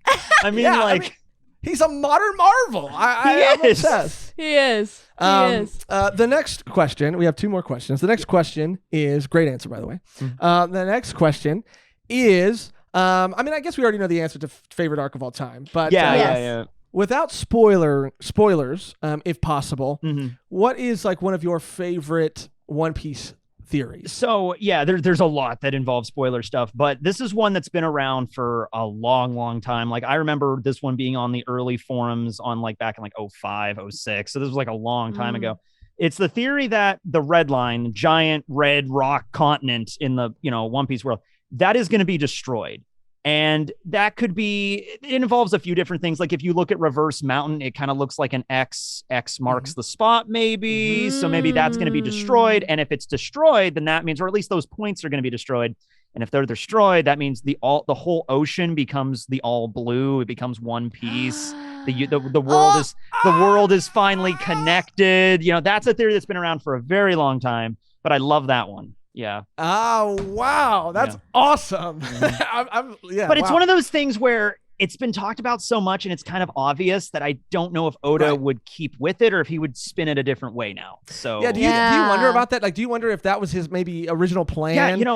Yeah, I thought about that a lot where it's like, because the internet exists now, and One Piece, when One Piece started, it was in 1997. So it's like the internet was a thing, but social media wasn't really big back then. There weren't people making theory videos and stuff, but now it's been analyzed down to the minute part. Like somebody out there on the internet has probably guessed what the One Piece is at this point. It's just a million monkeys typing in a million typewriters at this point. So I feel kind of bad for Oda because he might have all these ideas, but he's just like, somebody's going to guess it. So what do you do at that point? You just have to keep on going with the ideas. Somebody's going to guess it already, but Yeah, and I always wonder that too. I mean, I wonder if because some authors I would imagine would just continue to go forward with the story the way they intended to tell it and say this is what I thought, someone guessed it, it's a popular theory, oh well, But I do think that there has to be some writers who are like, I can't do that. Now I have to come up with something else. I don't know if this is true. I think I saw something about it, but is it true that Oda came up with the worst generation while writing Sabaody? I think it was a little bit before that, but I think it was they weren't originally he was basically we need more rival characters in this story, or maybe the editor told Oda we need more rival characters for the Straw Hats that aren't super powerful like the Emperors. We need people more of Luffy's level. There was also another thing. I do not remember. I'm not citing my sources. I don't know if this was an interview or if this was in an SBS or if this never even happened. But I seem to recall somebody asking Oda the question, if somebody guesses what the end of the story is, what the One Piece is, would you change it? And Oda said, yes, I would. Now, I don't know. Don't take that my credit for that. But I also thought of that, wait a second. Does that mean Oda has planned out multiple endings? Does he have a folder in a safe in his house that's 15 different possible endings to the story? It's someone guessed that one, someone guessed that one, and just go down the list. I heard a rumor, and I'm sure it's maybe not true, but there might be some merit to it. But obviously, with the unfortunate incidents of Mira's passing and things like that, and just mangaka sort of having these health issues. I had heard somewhere, and again, this might just be a crazy rumor, but that Oda did have the One Piece ending somewhere for just in case he had sort of. That just seems like a logical thing, just from a business standpoint. The editors of Oda's editors all know what the One Piece is. They kind of have to. Gotcha. They have to know where the story is going. But that would make sense. Yes, God forbid if something would happen to Oda, it has to be written down somewhere. So they know about it. I'm sure the head ups at Shueisha know all about it. But also like because of the passing of Miura, because mangakas are very overworked in Japan. Like, it's it's a very heavily work-centric like culture to begin with, but mangakas are just pushed. So with the manga, how it currently is in Shonen Jump, they're giving Oda a break like every month. So there's like breaks with Shonen Jump in the magazine, but there's also like every month like Oda gets a break as well. And it's like that works because like you don't want him to get exhausted. And also he has a family. He has a wife, he has kids. You want him to have, a life, a quality of life. Yeah. Well deserved, man. He deserves. Yes, absolutely. And he deserves the world. I think after One Piece is over, I would be happy if he just like he puts down his pen. Like that is his magnum opus to the world, dude. You could spend the rest of your life traveling with your family, and you've earned it. You know what I mean? Yeah, you've earned it, and then some. You have bronze statues of all of your characters in your hometown. I would say such baller shit. I love this man. Yeah, I would love to meet him someday. Probably never gonna happen, but it would be awesome. Once Miura rest in peace, Miura. Rest in peace, Miura. Once Oda finishes One Piece, I would say that he deserves the next 5 lifetimes off, dude. If he does. If we ever discovered a way to like bring the dead back to life or like extend a life, like Oda's the first one that gets that. Yes. You understand? July of this year is 25 years, a quarter of a century dedicated to One Piece. Crazy. It's wild, man. And what a year to, just like be a part of the fandom too. I mean, we have kind of came, into it sort of, considerably. How long have you been doing this? I mean, probably not quite a full year in One Piece. One Piece, not quite a full year, but we've been doing the podcast for probably 2.5. Okay. Yeah, but covering One Piece was sort of something that we did later on once we kind of found our bearings because we knew it was going to be this behemoth and we wanted to kind of have our structure a little more ironed out by the time we tackled it. But yeah, what a like the 25th anniversary. What a year to be like. It's a wild ride for sure to be here. Yeah, and I mean. Yeah.